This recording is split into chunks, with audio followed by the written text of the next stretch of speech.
Ready.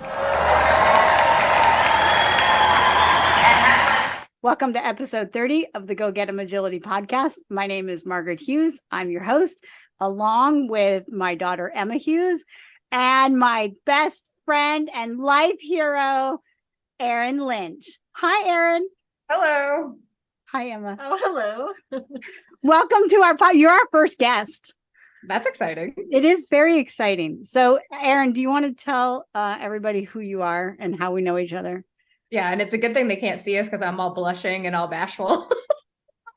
No, we're just audio. So yeah, it's an honor to be here and talking with you. It's an honor is all mine. Now I live in Texas. I'm a long distance student of Margaret's. But I have two border collies that I run agility with. And for those of you that don't know, I'm the one that did CPR on Margaret. Yeah, if you guys didn't know, I don't know. I think I've talked about this. I'm sure I have. But I had a heart attack in the middle of Erin's lesson, and we were working on the teeter, and I had a heart attack, collapsed, and Erin saved my life. So it was a very stressful day for everybody involved. We won't talk about that anymore, but thank you for saving my life. And that's how we met. Well, we met prior to that, but it wasn't long before that. No, it wasn't long before that. It wasn't. True. You're like, who is this woman? Yeah. I'm gonna leave her. Anywho, all right. So now you're in Texas.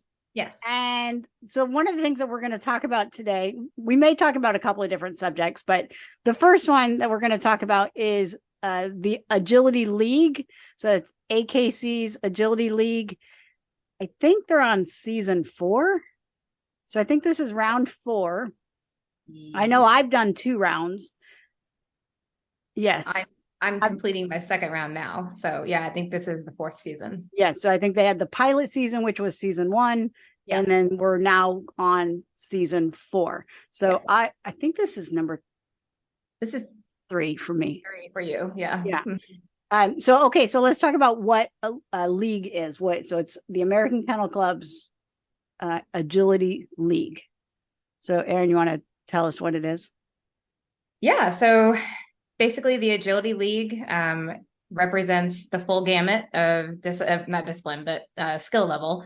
So anywhere from freshman, which is considered novice, all the way up to international, which isn't necessarily designed off of ISC standards, but it's in the upper echelon of your skill sets. And you can be on a team of 3 to 8 dogs, and you all run your course, and you're scored as a team and individually across the whole nation, which I think is pretty awesome to see how you kind of rank amongst the whole, US. Yeah, I think I can't remember what the stats are, but I know that there's at least 30 something dogs in the 20-inch dogs alone for limited. So wow. along with the novice, freshman, so it's freshman, sophomore, senior, PhD. Yeah. 4 levels.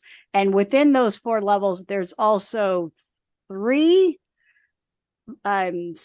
arena size. Yes. So there's limited, which is the smallest. Then there's regulation or regular, which is, I don't even know what the dimensions are. And then international, the PhD run on 100 by 120. Is that right? It's a cardio workout. So I run all of our dogs. We have run in the limited division because of the size of my yard and the size of the arena that I train at. And then you've been running in the international division, yes, which is the huge course. Yes. Yeah. Yes. So not only is your skill level include backsides, slices, threadles, you'll see the need for a lot of independence for your dog to do an independent teeter, layering, especially layering into the weaves, and some gnarly weave entries. And your courses have all been designed by Ashley Deacon? Correct. Okay. Like and our courses, it was Scott, and now it's somebody else. I can't remember who's running it, who's course designing it now. But I must say, whoever they are this season 4, they have nested the courses amazingly well. Oh, good. So I run in the limited division with 2 levels. I have freshman dogs and I have sophomore dogs. So sophomore is anybody who has an open title but has not acquired a master's or an excellent title. And then freshman is for anybody that has not acquired an open title. Yes. Yes. And then anybody can run in the international. It doesn't matter on where your dog is titled at. That's what I was wondering. It's kind of like Premier, right? Anybody can walk into Premier. And it's, I don't know how yours is scored, but for international, it's time plus faults. Is correct. Okay. Same. Yeah. Okay. Yeah. And the different levels have different fault point values. Yes. In the freshman novice, there's no refusals, but they have to finish everything. So if they don't finish the weave poles, then they get 5 faults. Okay. But then time plus faults, which is nice. I like it. Yes. And I think that I wish that so in Texas, in my area, San Antonio, Austin area, we have an arena running regulation. I would say I think it's their senior course. And then we have 2 places running the international. And it's interesting because I run both international places, and the arena size is different. So just that it's not that it's like drastically different, but the wall perimeters are a little bit different feeling. And then one also is an open field with no sidewall. So just that feeling of the dog's not running into a wall. Yeah. We had a course a few weeks ago where it was a teeter into a wall and they had to turn sharp off the teeter. And a lot of the dogs were like, no, thank you. Right. Yeah. Weave poles into a wall is totally different than weave poles into no wall at all. Yeah, so weave poles, teeters. So I'm trying to think of all your blind obstacles that you kind of have to go forward on. Well, and I would imagine though that has some dogs also, they're more, I mean, I guess at the international level, you're not going to run into this nearly as much as you are at the freshman level, but that wide open space would also leave the ability for runouts, right? So if they're going to disengage with their handlers, that may pose an issue. Yeah, so honestly, in the international courses, because the facility keeps the course up pretty much all week, because different people run at different times on the team. My baby dog has been running chunks of the international courses, and it has no wide open spaces. Like there's a lot going on on that field, and it's kind of been refreshing to train her with that. There's a jump this close to you, like don't take it unless I tell you, So I think it's been a pretty big benefit for the baby dog, not even being on the team, Right. Well, yeah, I was actually gonna say, correct me if I'm wrong, league came out of COVID, right? And so dog people were not allowed to go to trials because of COVID, right? Or that's when I first heard of it. I don't know if that's actually why it's come out, but I have really seen the benefit of people who don't want to go to a trial yet, but they want to try out international stuff. They want to see, maybe we'll, toe the line a little bit, but I don't want to, drop $100 every week on a trial. So I think it's been really good to watch like baby dogs where they're like, yeah, okay, we have the time, we have the space to do these courses. Yeah, I don't know that it was born out of COVID. I would say it was more born out of the act. Oh, okay. I would say, and it's actually in a completely different division of AKC. Mm-hmm. So AKC's agility division is not running league. It's their family dog or something along those lines. It's AKC family dog is running league. Mm-hmm. So it's a different component of AKC. Mm-hmm. But I think it has gained great popularity. There are a lot of big names that are doing league, which is interesting to me. And yet it also, like you said, I think that it's a great jump off point for new handlers. It gives them just a little bit of understanding of how a trial is run without, one, having to sink the money in, two, not knowing even where to go. Right. And three, do they even know that they can finish a course? Mm-hmm. Right. And I think that people, there's a lot of different reasons to participate in league. And I got asked a lot of questions from the facility that just started up this last season. Why should we do league? As somebody who's ran the league, my response was, I think it's a really great crossover point for people that either are, like you said, new handlers or handlers that just struggle with mental game. Yeah. I think that it's because you walk out there with your dog to a start line, there's no treats, there's no toy, you're running for a score, right? And on these international courses, you can run in as much as you want, right? But your dog's not going to have that much stamina. You're not going to have that much stamina. So you walk out there with this mindset of you're at a trial, one and done. Correct. And because 235 yards is a lot. I think our last one was 82 yards. Yeah. That's how small limit it is 8. I think we got up to 100 and something, but yeah, they're smaller for sure. Yeah. So, I mean, that international course is a beast, right? And for somebody like me, I'm not a very seasoned handler, but I've been around the block now for a year. I'm using this as a way to gauge, okay, where am I at with my dogs as far as our skill set? Can we walk into, let's say, world team tryouts one day? How would we feel? How would we feel at those kind of courses? So that's what I use it as. I'm gauging our progress that way. There's a lot of dogs who have a lot of ring stress who are running league, and they're improving drastically because they're vibing off drastically. Yes. Yes. They're vibing off their owner, their handler, and they're like, "Oh, you're a little stressed. Should I stress? No, we're going to be all right." So you see it happening in class. Yes.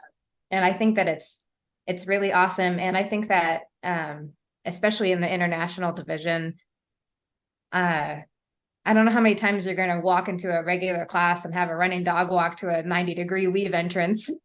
But when I get handed that, I'm like, oh, we don't have that skill set, Right. So it opens up a ton of training gaps that you can go back and work on, which is fantastic. Yes. So I have a question for you. Yes. So you're running it twice a week. Are you on 2 different teams or is one just a class?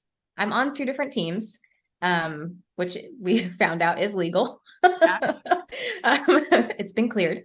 So what happens is I run it for my one team at their facility, and then I run it with the other team at their facility. My highest score is taken as my individual for individual ranking. But my score goes for each team that I've ran with. So the one individual score goes to both teams? No. So because you know how they rank it, like your team is ranked, right?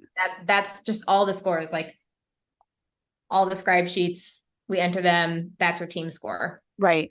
Okay. So facility A gets facility A's run for the team, and then facility B gets your run for that you ran it at the facility B, but then the best of those goes to your individual. Yeah.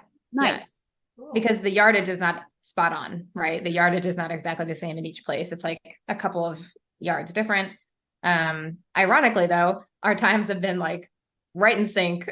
Really? With each other. Yes. And our faults have been exactly the same, just different situations. Oh, interesting. Yeah. Interesting. Well, and for my students, so I've run it multiple ways.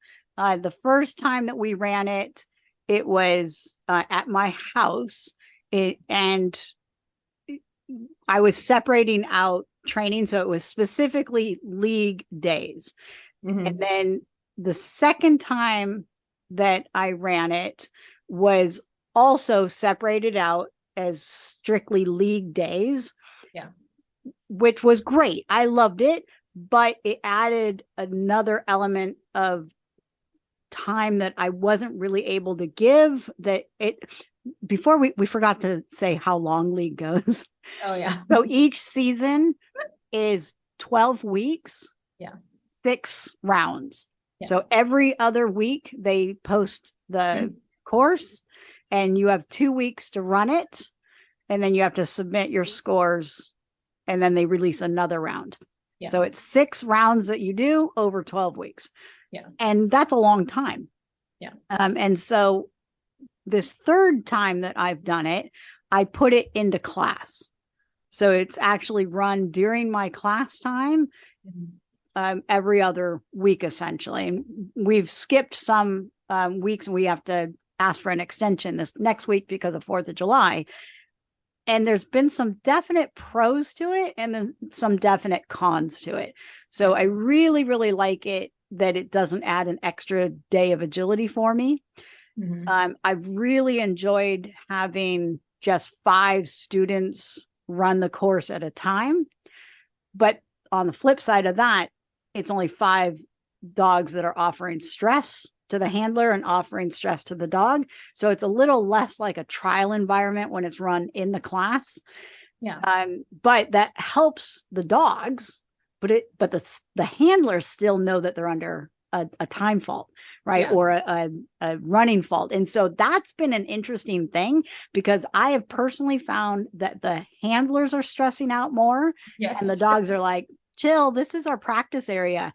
I know this arena, I know this equipment, and they're chilling out a heck of a lot more than their handlers are, which is really interesting because handlers want to go clean, right? And so they're putting that added stress on themselves, which is really fascinating. And I really like that part of it.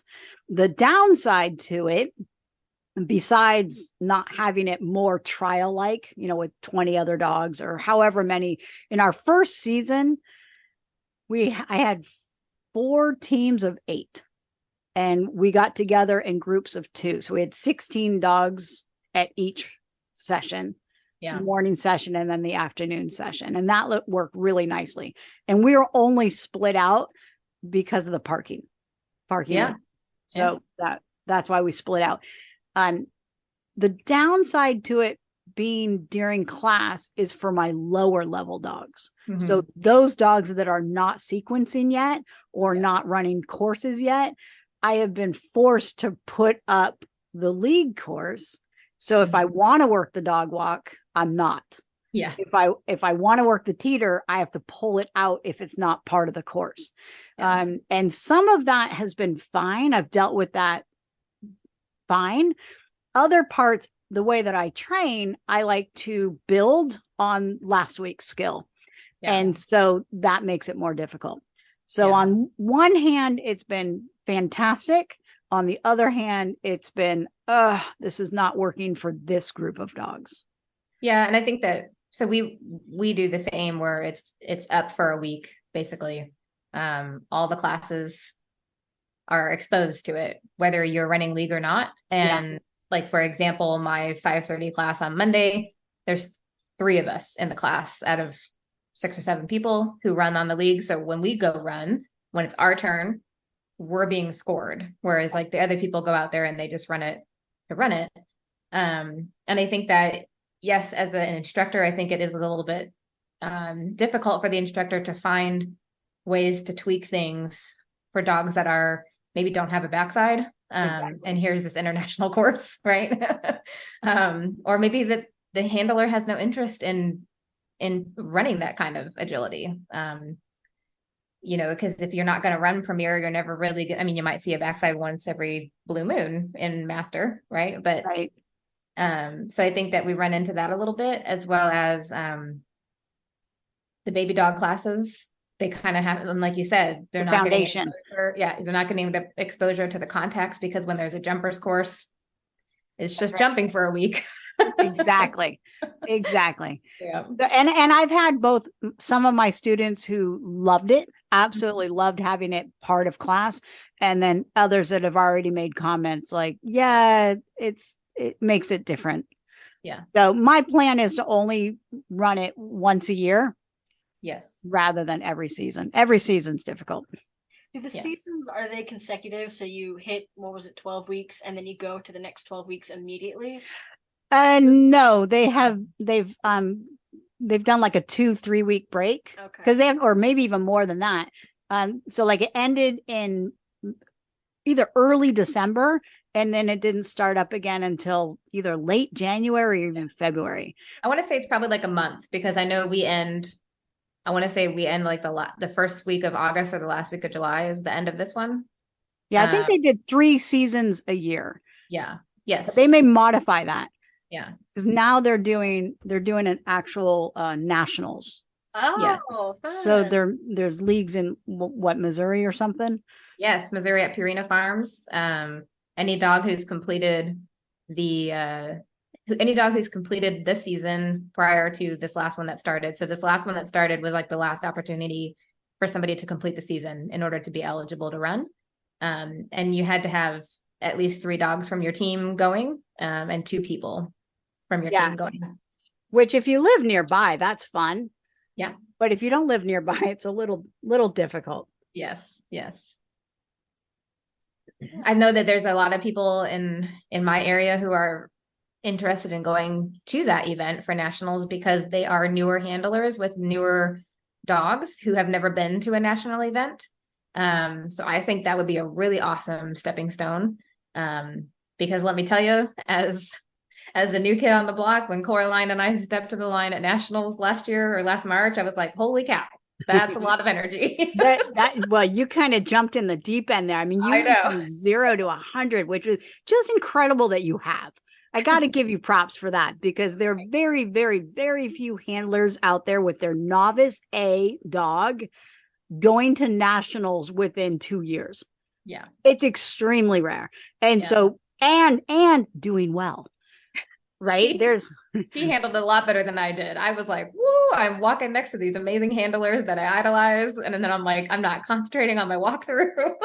But what a learning experience for you. And so cool to watch you out there with Cora. Yeah. Really She nice. was great. She was great. Yeah. I had a question about titling and league. So I've never done league. I did some sort of was a USDA league back when Dot was like just over a year. And so I've never actually competed in it. I don't know how titling works. So is it like AKC where you do 3 legs and then you get a title and then you move on? There's no titles. There's no titling, but well, there's no titles. There's no, but I mean, like you have like freshmen, whatever. No. Oh, I see what you're saying. No. So doing league, there's no titling. So there's no qualifying. All you're running for is bravos and kudos, and they do send out prizes. No money, but they send out ribbons. I think people got chairs. That's fun. I mean, we got a medal and a magnet for a clean sweep last season. Yeah, cool. I got a mug. Yeah, I got a mug and some sort of a USB device or something. So do you get to choose then? You're like, okay, my dog is good. I think she can go into international. So. Oh, well, international division, yes. Yes, but everybody else, no. Everybody else is based on what their AKC titles are or what you would grandfather in at AKC. So if you only run CPE, then technically, and you're in the level 5 of CPE, then technically you should be at the senior level of AKC. So whatever your equivalent crossover title would be, that is where you should enter league at. Right. Freshman is only for those dogs that have ever not titled and open. However, you can be a novice dog and run in senior, but you can't be a senior dog and run in novice. Yeah. Well, my question is, so let's say you have a dog that's never titled an AKC before. So you have no titles to grandfather in. You start at freshman. You do you have an excellent season. You run clean. You're amazing. You're on the top of the list. Then next year, do they say, "Oh no, we're not putting you against the freshman people. You're going to sophomore or whatever." That's a really good question, but I don't think so. I think you can stay in freshman as long as you don't get actual AKC titles. Interesting. Because it's all based off of your titles that you're doing in trials. So okay, because so they're trying to get you to go to trials, then right? Well, they're like here, probably, yeah. You can go. I think in a real trial. Because one of the biggest setbacks for getting dogs into AKC, a novice level, is the fear. Oh yeah, the fear of handlers and the lack of knowledge of knowing will they do the weave pulls, because some venues don't have weave pulls in their early levels. AKC has weave pulls right out of the gate. Now ACT is not considered an actual trial, so ACT is kind of in between league and a trial. Okay. Yeah. And so I think they started with ACT And while ACT has been a successful program, it takes on a ton of work for somebody to actually put an ACT trial together. Uh-huh. Whereas I think League has more ability for just friends to get together, Yeah, buddies and and set a course. Remind me. Because anybody can be a team captain. Anybody can put a team together. Interesting. Anybody. You don't. However, to judge it, you have to be a master's level title to judge. Oh, okay. Now you do. In the beginning, you didn't. Okay. In the beginning, you just had to know something. They're like, Right. That looks like a refusal. I mean, their ideal goal was somebody that had titled in masters. Yes. Okay. Yeah. But I think that they're willing to work with you as long as you know the rules. Yeah. So if you're in a rural area and nobody's trialing, I think that you could probably still put together a league team. cool. But you have to register with AKC. Yeah, right. So your dog has to have a number. Remind me what ACT stands for. I forget. Agility Course test. Okay. Agility course test is ACT. And you have ACT 1, ACT 2, both agility course test for standard and agility course test for jumpers. I feel so old. I feel like these kids with their ACT courses and league. What is this? I'm very excited about it. I think that it's good for baby handlers and baby dogs. You know, jumping into novice, just throwing people into novice. That's a lot of work. That's a pretty big step. I think one of the other things that I really liked about League is that it allows your coach to be, if your coach is a team captain or your coach is part of the team, it allows your coach to help you right then and there on what a novice course is, or, whatever. It helps you enter into a trial atmosphere without actually going to a trial. Yeah. And I think the cool thing for me in the level that I'm running with the league, both of the people I train with run international competition, right? So when I go out there and walk the course for the first time, we don't say anything to each other. We go out there and walk it like you've got 8 minutes at a trial. And then before we all run it, we walk it with the instructor, and they tell us how they see it best being handled. And then there's a lot of moments where I'm like, oh, I didn't think of that. But then I go rewalk it and I'm like, maybe that's better, right? Because like I don't have a lot of mileage in this kind of style of courses. So there's a lot of times where my handling options are more like master level, and I'm like, I'm making that way harder than it needs to be. I need to trust my dog more. Yeah. So that's been, for me, like season 1 for me was just get through the season. That was the goal. Somehow we came through with a clean sweep. And I was like, that's fantastic. This season has been more pedal to the metal theory for me, really pushing our speed.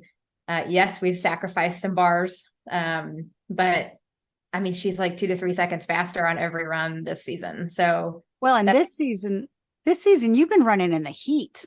Yes, also that's insane.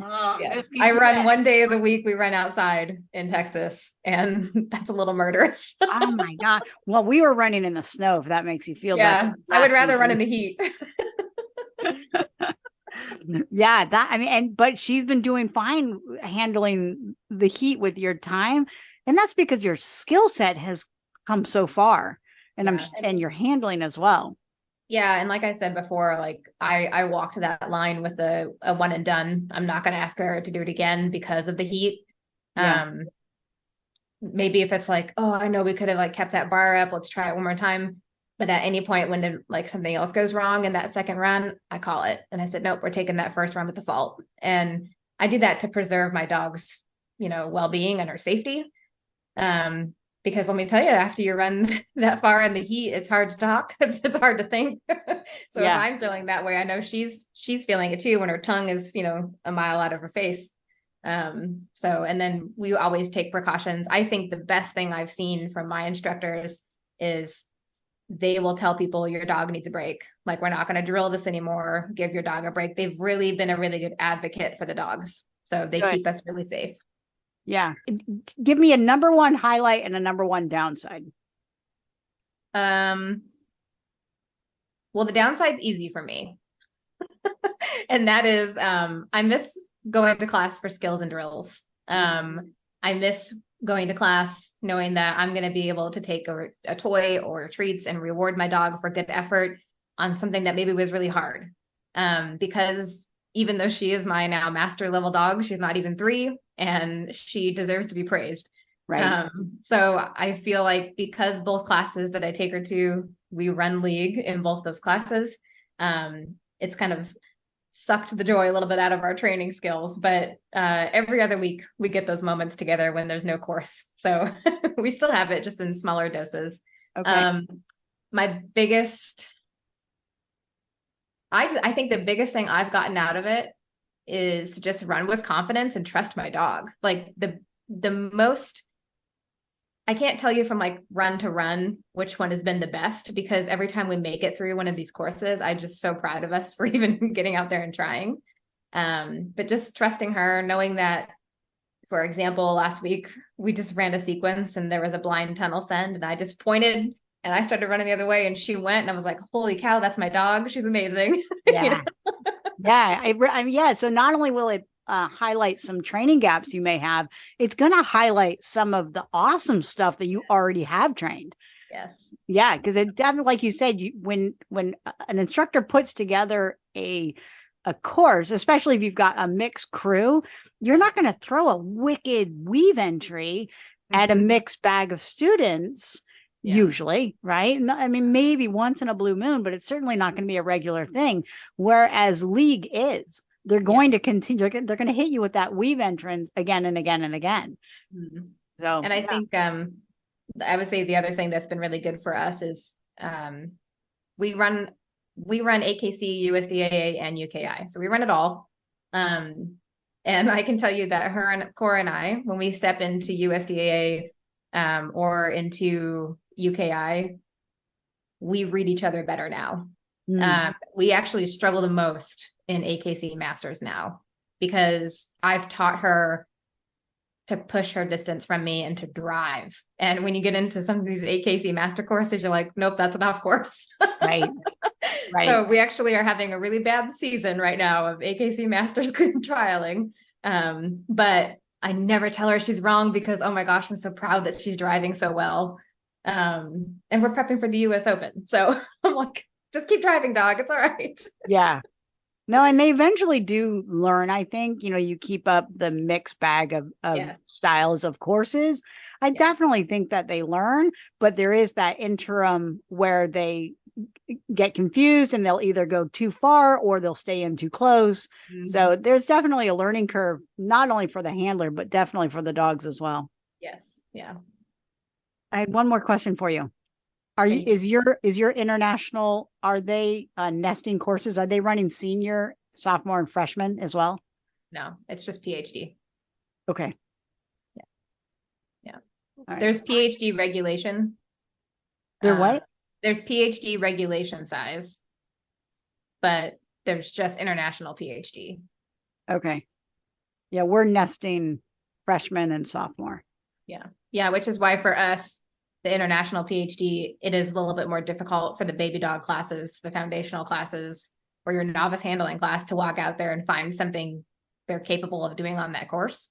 But I will say that the way that the courses are designed, he's done a really good job of like just tweaking a jump angle a little bit. Oh, that goes from like a 270 to a 180 might be better, right? So like just maneuvering things a little bit. So we just run chunks of it. Yeah, nice. Well, I think, do we have anything else to add to our podcast about AKC League? I'm good. I'm very impressed with it. I remember running it not running it, but I ran one of the courses when it was still here at our house. And I remember I was just fascinated by, it's a trial essentially. And we were under COVID and I was like, wow, this is so cool. It's graded through video. I was like, wow, I've never seen that that's before. different. You're talking about USDA at home. Oh, well, we could talk about that. We could talk about USDA at home, but I mean, the video grading. Yeah, there's no videoing in AKC. No. Oh, is it all on the honor system? No, you have a judge. No. Oh, yeah, Judge sends it in. Okay. You have a scribe sheet. I figured it out. Yeah, she's showing you. Oh, yeah. So league is judged on the day. So you I have to see. have a physical judge watching you, Okay. and then somebody records it on a scribe sheet. So Was it ever recorded through video? no, you're Interesting. talking about the at I home. That's am. at homes, yeah. And, Okay. and that was COVID based. Right. So you had USDA at home, you had UKI at home, and I Yeah. actually did AKC do at home. I don't know. I'm post-COVID trialing, so I don't so. know. Like, I don't think so. chicken, I think it was so. USDA and UKI that was Okay. doing it. And they're still doing it. Yeah. Well, I like this online. It feels more online than a trial, right? And I like that. I think that it's nice to connect with people on the other side of the country. You know, you look at the league list, and we're like, oh, there's Erin. You know, even though you don't run with us anymore. Yeah. Physically in Washington. Right. No, it's like having a nationals that you get to see everybody but run from home. Yeah. It was kind of like what you did for Portugal. Yeah. Remember? EOJ. So they did something very similar, but it was just a weekend trial. All right. Well, we got interrupted. So we'll finish this up and then we'll say goodbye. So what I was saying, just as I was as I got interrupted and I was explaining this to Emma, and now Emma's not here, was that they did for COVID, Portugal put on their junior team USA, or their junior, what do they call it? The European Open Junior. Yes. Via EOJ, video. Right? And they had to send in videos in order to be scored. So we didn't even score the kids, that we videoed them and sent the videos to the judges. That was pretty incredible that the judges did that. So anyway, there's no videoing in AKC League, but there is in the USDA at home version and the UKI at home version. Yes. Which are still going. Yep. Yeah. Those are neat programs. I like those as well. It's just a totally different feel to AKC League, because those you can run by yourself. You set the course up, you videotape yourself, and you send it in. And those can be for titles. Yes. Online. So this is totally different. It's just a totally different feel, and a totally different way to do agility. Yeah.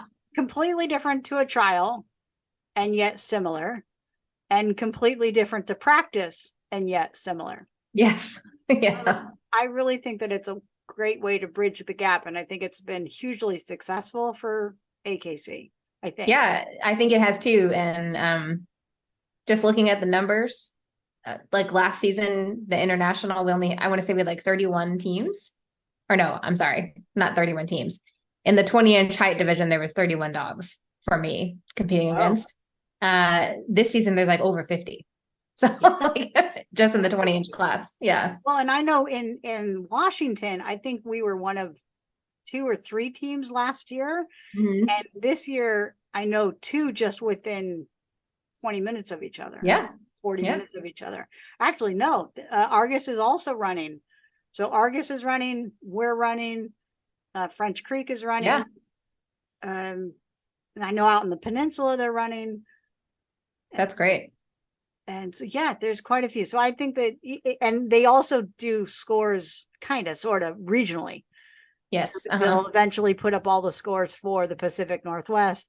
What region are you in? Southwest, South Central? South Central. Right. Yeah. Okay. Yes. So, yeah, and I think it's been a neat way to connect with some people that have moved across the country.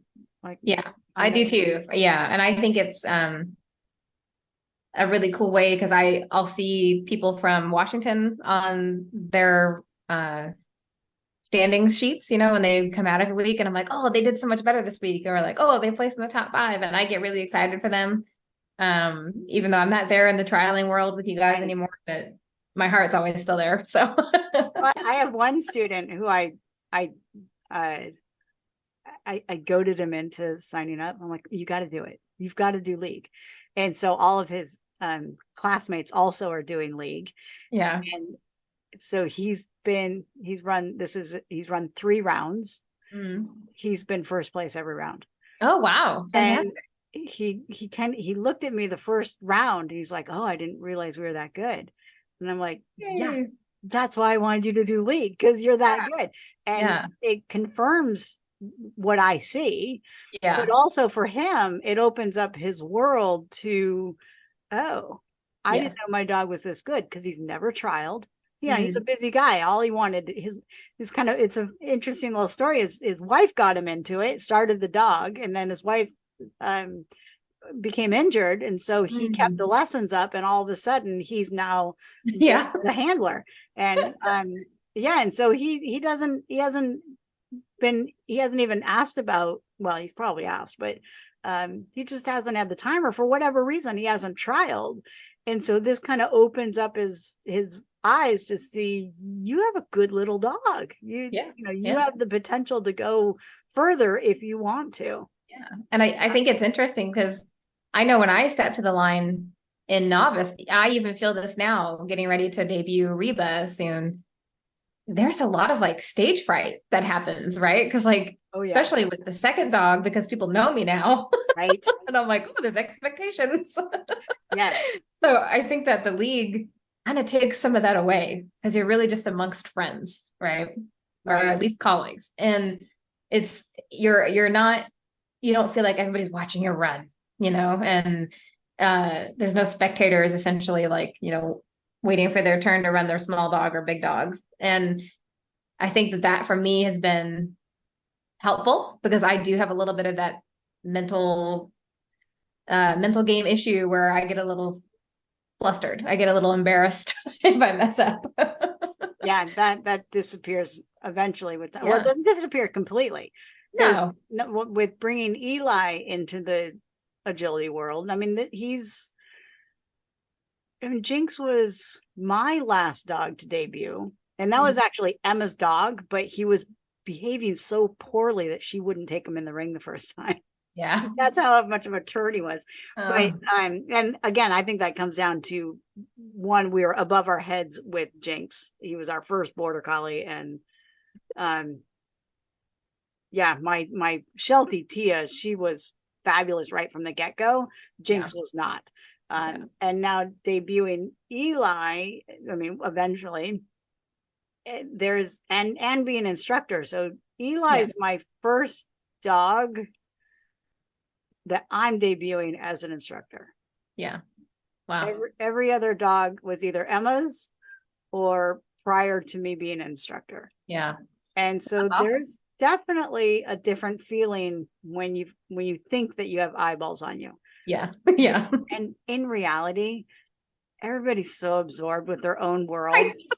I know. They look at you for a second, and then they're either cheering for you because you did okay, or as soon as you mess up, they just kind of look away and go about their business. Yes. They don't really care. Yes. For the most part, I don't think. And I wanted to add one thing, because I was just thinking about when you were mentioning like your student was top of the list. I love that there's a veterans ranking system in league. Oh, good. Yeah. Thanks for bringing that up. Because there's a couple dogs in our area that are running on it in the veterans category.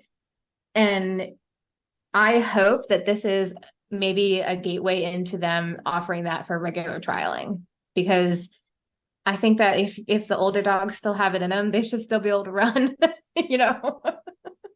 I like veterans classes. Does AKC not have a veterans? No, they don't. Class? Their veterans class for league starts at 10 years of age. Yeah. Yeah. We have a couple in our area, and man, I'm just really proud of them. I have a soft spot for old dogs. So yeah. Well, for other organizations, it's usually 7. Yeah, I think so. Yeah. Yeah. So yeah, that is fun. I had a veteran last season. Yeah. And did very well. Yeah. Is that everything? I think so. Well, thank you very much. Thank you. Thanks for having me. So let's say goodbye then. All right. All right. Me and Em say woof woof. Woof woof. Woof woof. Go get them. You can say whatever you'd like. Thank you very much for doing this with me. Yeah, it was great. I enjoyed it. All right. See you guys later. Woof woof. Woof woof. Bye, Erin. Love you. Bye.